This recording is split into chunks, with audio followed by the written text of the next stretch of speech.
Now let us look at the next infrastructure layer, that is the persistence layer.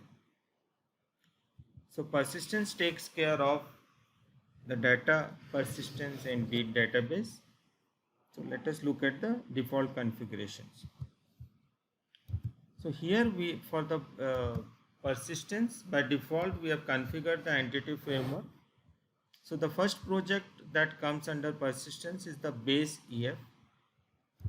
So here we have a DB context, set it up for you.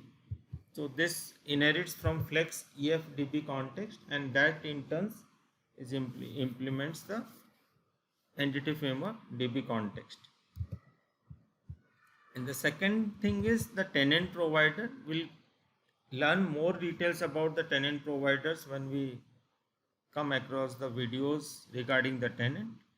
So let us not get too much into tenant right now.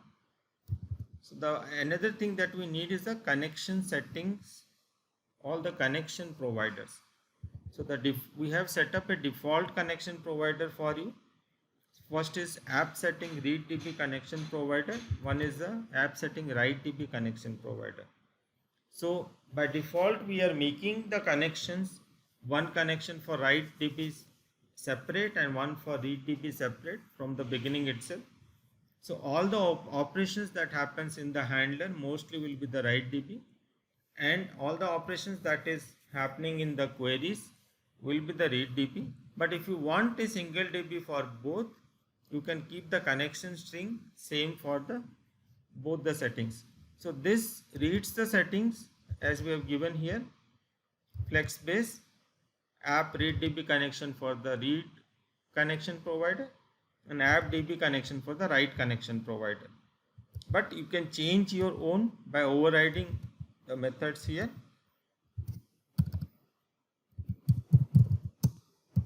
I can override any of the setting key and the path. So the path is the main path that you see here. This is the path and this is the key. So you can create your own key and override the values inside here for changing any of the stuff. So let's not do it right now. So we'll use the default in the beginning. And we have native read-db tenant connection provider also given. So we will learn about the tenancy in the tenancy videos about the tenants, multi-tenant applications. Then we have the base EF SQL Server. So this initializes the connection to use SQL Server, and it uses the connection provider's connection string. Same thing we have done for MySQL, but by default we have all the SQL Server configuration. And then we have the migrations also created for you. So migration use the application EFDB migration context. There is a new context here which inherits from the application EFDB context. So if you remember, the application EFDB context lies with the base EF. So all the configuration that you have to do is here.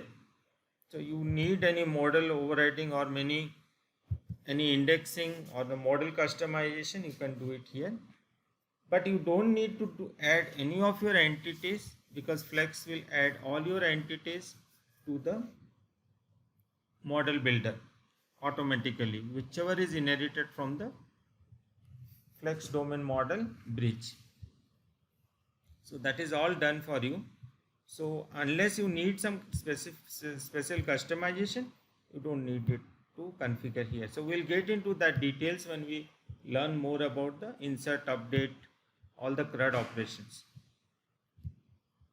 So that's all. We have the migrations for SQL tenant DB separately also. So this will be, again, as I said, we will cover that in the multi-tenant applications.